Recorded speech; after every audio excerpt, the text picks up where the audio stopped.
way back a year ago. Desenrola Podcast terceira temporada? Terceira já. Ai, meu Deus do céu, tava com saudade, viu, Viquinha? Ah, eu também, Mi. O tempo voa, né? Voa, o tempo voa e a gente também planejou umas mudancinhas, né? Olha só que coisa diferente. Pois Estão é. notando? Quem está acompanhando no YouTube já acompanha a mudança de cenário do Desenrola, as marcas em todos os lugares. Olha só, nossa canequinha nova. Ai, meu Deus do céu, que coisa boa. Estamos crescendo, né? Já não era sem tempo, né, Viquinha? É verdade, Mi. E nosso tema hoje tem tudo a ver com isso, não é? Até porque começo de ano, começo de temporada, retomada do podcast. A gente tem que falar sobre tempo, sobre como a gente pode se organizar melhor diante de tantas demandas, porque é preciso priorizar algumas coisas para fazer com que tudo caiba em 24 horas. É verdade, uma semana às vezes parece pouco e a gente tem que priorizar a gente em primeiro lugar, né? Por isso que a gente trouxe Juliana Lins, uma mestra do tempo, que agora está aprendendo mais do que nunca a equilibrar tudo com a chegada da Luísa. Exato. Desenrola isso pra gente. Primeiro, eu quero agradecer o convite. Estou extremamente honrada em participar aqui desse podcast, de desenrolar aqui com vocês. Quando a gente fala em apresentação, em se desenrolar, geralmente a gente costuma falar o que a gente faz. Mas eu quero começar dizendo como eu me identifico. Então, eu sou Juliana, tenho 32 anos. Sou uma mãe recém-nascida, tenho uma pequenininha, né, Luísa, de 3 meses. Sou uma típica geminiana que gosta de estar em constante movimento, gosto de arte, comunicação. E eu sempre me interessei por pautas relacionadas a desenvolvimento pessoal, a qualidade de vida, bem-estar. Sobretudo pela minha experiência pessoal, a gente vai falar um pouquinho aqui hoje. E, para além disso, eu sou formada em Direito e pós-graduada também, então eu já atuei aí mais ou menos uns 7 anos na área jurídica, mas desde 2020 eu decidi enveredar por esse lado da organização da rotina, da organização de gestão de tempo, que a gente vai falar também, que é melhor a gente falar em gestão de escolhas, e eu comecei realmente a enveredar para esse lado. Foi aí que eu comecei a pensar numa marca e hoje eu tenho uma marca Tempo de Ju. Eu estou empreendendo na marca Tempo de Ju, que é uma marca que nasceu com o intuito de disseminar a ideia de que é possível desacelerar no caos, nessa dinâmica contemporânea que a gente vive, que é possível organizar a rotina de uma maneira mais humanizada, mais leve, de produzir sem precisar perder a saúde mental para isso. Então, hoje, minha dedicação, além da maternidade, é também com esse filho, né, o Tempo de Ju. Ju, e eu acho que muitas pessoas têm dificuldade com essa organização de tempo, que você coloca muito bem como organização de escolhas. Acho isso muito, assim, uma virada sutil, mas que faz toda a diferença. E lidam muito também com a procrastinação. Então, queria que você falasse um pouco pra gente como é que a gente lida com isso, por que que a gente procrastina? Eu comecei a entender que a procrastinação não significa preguiça quando eu precisei vivenciar esses momentos, né, de ansiedade, de síndrome do pânico, quando eu paralisei. Porque eu sempre fui uma pessoa muito ativa, proativa e sempre gostei de estar em ação. E quando eu paralisei, ações mínimas eu não conseguia executar. E aquilo eu me culpava, poxa, eu tô procrastinando, então assim, eu não sou produtiva, eu não consigo executar meu Deus, e aquilo ia gerando um ciclo de culpa enorme. E aí foi quando, assim, principalmente com a ajuda, né, de terapia, com a ajuda de olhar um olhar mais cuidadoso, mais gentil comigo, que eu comecei a perceber. A procrastinação, muitas vezes, é um sinal do nosso corpo. Ele está dizendo assim, ei, peraí, essa atividade que você não está conseguindo fazer, tem algo por trás disso. Será que essa atividade é muito difícil? É por isso que realmente eu não estou conseguindo agir? Será que essa atividade é uma atividade que, na verdade, eu nem quero? E aí eu realmente estou querendo para agradar uma outra pessoa? Será que, enfim, é alguma exaustão? E aí, quando a gente coloca realmente a procrastinação na caixa da preguiça, a gente desconsidera todas essas outras questões. Então, eu acho que o primeiro ponto é entender e se perguntar o que é que está por trás disso. Por exemplo, digamos que eu vou preciso elaborar um artigo, um exemplo, né? E aí eu vou procrastinando aquilo e meu Deus, eu não sei porque eu não estou conseguindo fazer esse artigo. E aí quando você vai pensar, poxa, esse artigo é para um mestrado, ou sei lá, uma pós-graduação, enfim. E aí eu quero realmente agradar fulaninha. Aí você vai começando a pensar no que tem por trás disso. E aí você pensa, como é que eu posso simplificar essa atividade? Será que eu consigo, em vez de colocar ali na agenda, vou elaborar o artigo num dia, eu vou abrir uma pasta no computador, pesquisar tema. Aí eu começo um pouquinho, nem que seja ali 15 minutos. E aí eu vou tentando fragmentar aquela ação que muitas vezes parece assim monstruosa em pequenos fragmentos, em pequenas atividades, e aí eu consigo ir executando. Então, a procrastinação, eu acho que é o ponto principal como é que eu posso simplificar.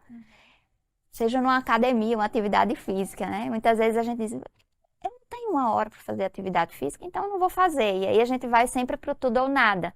E aí a gente vê que o que está por trás disso é uma busca pela perfeição. Você falou da conversa, de se ouvir. Eu estou procrastinando por quê? O que é que está acontecendo comigo? E eu percebo o quanto me falta de conversas comigo mesmo. Então, acho que isso é uma dica muito, muito importante. E a outra metodologia, né, que você faz o passo a passo, de fragmentar um grande projeto em pequenos projetos para que ele se concretize. Aí a minha questão, Ju, vai um pouquinho para o que daí para frente é possível que a gente evolua, né? Que a gente possa construir juntos. Quando você está num desafio, né, pessoal, profissional, muito grande, como acho que cada um de nós vivencia, né? E quer muito, tem um desejo muito grande de colocar esse projeto, viabilizar esse projeto. O que seria o mais indicado? Estabelecer um tempo, um prazo para ele ser executado, estabelecer um cronograma, estabelecer regras ou parceiros para que cheguem juntos e viabilizar. Como é que na sua experiência você trata esses grandes projetos, grandes sonhos, sejam de viagem, seja de projeto profissional mesmo? É um grande combo. Tudo isso que você falou, Michele, eu acredito ser essencial, né? Principalmente porque estou também nesse trilhar de empreender, que é um desafio. Mas eu acredito que grandes projetos, eles precisam de pequenos passos, porque senão a gente se perde. Então, a gente precisa entender as fases de cada projeto. Poxa, se meu projeto, digamos, daqui a 2 anos é construir aqui que o podcast, o Desenrola, ele vá ali e consiga atingir o mundo inteiro, enfim. Não sei qual é o objetivo de vocês, mas para isso, daqui a 2 anos eu estou no macro. Mas eu preciso ir vindo para o micro. Tá, mas daqui a 1 ano, qual é o meu objetivo daqui a 1 ano? Daqui a 6 meses, qual é o objetivo? Daqui a 3, daqui a 1 mês, para eu chegar no dia. Então, um dos pontos, inclusive, do plano é essa metodologia do macro ao micro. Então, eu vou lá para o grandão, eu tenho um projeto enorme, mas eu preciso chegar aqui num pedacinho do plano grande, porque senão a gente vai se perder e a gente está numa dinâmica contemporânea do digital que o acesso à informação é absurdo. Então, hoje, a gente tem a nosso dispor trilhões de ideias, milhões, que se a gente for olhar, a gente vai, eu quero isso, eu quero isso, eu quero isso, só que a gente precisa aceitar que o tempo é limitado. E por conta disso, a nossa capacidade de executar atividades é limitada, a nossa energia é limitada, nem todo dia a gente vai estar com aquele humor, a gente, né, vai ter dia que eu não quero executar isso, ou então eu não consigo, ou então adoeci. A gente precisa considerar todas essas variáveis, porque não é algo estático, é algo dinâmico. Então, eu acredito que o primeiro ponto é, eu estabeleço primeiro o objetivo final, ou seja, o macro, e aí, um exemplo, né, do plano, eu tenho aqui um planejamento anual, o que é que eu quero até o final do ano? Ele tem também o mapinha do ano? Tem. Então, ele vai, pronto, Calendário? até o final do ano, a gente utiliza uma metodologia que se chama metodologia SMART, né, que é justamente você primeiro define de forma macro o que é que eu quero até o final do ano e depois eu vou especificando. E a especificação é o que, digamos que é a chave. E aí eu digo muito da diferença entre projeto e tarefa. O projeto é aquilo que a gente, por exemplo, é um conjunto de ações. Por exemplo, vocês desenvolverem um podcast aqui, vocês precisaram, né, de uma equipe, vocês precisam da fotografia, vocês precisam estudar o tema, vocês precisam de um conjunto de ações para que o podcast ele possa estar acontecendo agora, né? Marca uma reunião, conversa com antecedência, faz um cronograma, então é um combo. Mas para isso eu preciso identificar, tá, mas qual é o primeiro passo? Eu tenho várias ações, mas qual é o primeiro passo? Porque hoje, segunda-feira, eu só consigo essa atividade. Então, projeto é um conjunto de ações, mas tarefa é uma unidade. Então, na segunda-feira, minha agenda, ela não compõe apenas trabalho. A agenda de Michelle, a agenda de Vicky, não compõe apenas o desenrola, né? Ele compõe saúde, ele compõe filho, ele compõe tarefas domésticas. Então, na segunda-feira, eu só consigo, por exemplo, eu só consigo abrir ali meu documento do Word e eu consigo colocar alguns insights para a temática do próximo episódio, um exemplo. Não, mas terça-feira eu consigo e assim vai. Então, algo que eu gosto muito de fazer, principalmente no meu projeto, né, do Tempo de Ju, eu coloco, pronto. Eu vou primeiro, qual é o planejamento anual, agora, qual é o planejamento mensal, e aí eu vou fazendo planejamentos semanais, de alinhamentos semanais. Tá, essa semana, o que é que eu vou me ater? O que é que eu vou me limitar a isso? Porque se eu não limitar o meu trabalho, principalmente no empreendedorismo, infelizmente eu não durmo, eu não dou atenção à minha filha, eu não...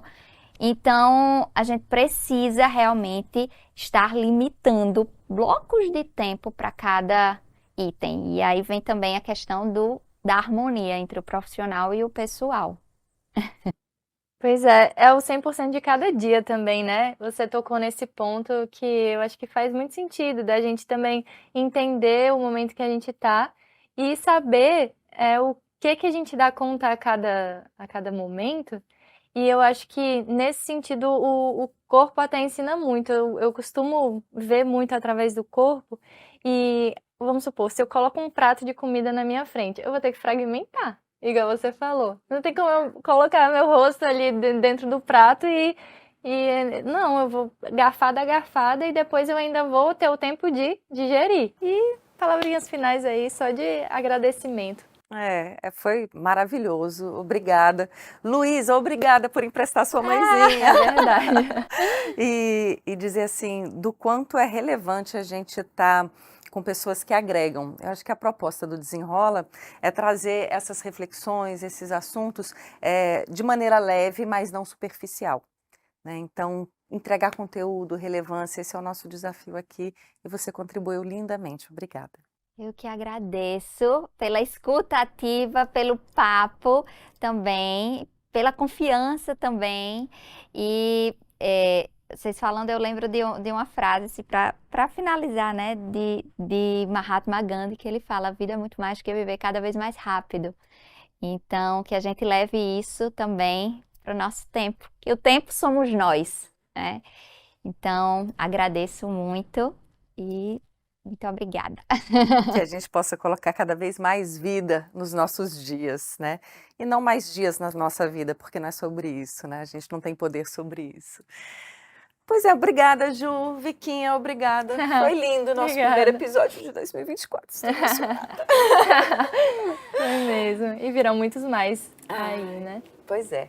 Muito obrigada pela sua visualização, participação, já compartilha, segue, se inscreve e recomenda para os amigos. Ah, e tem o Tempo de Ju. Beijo, até a próxima. Até. Way back a year ago.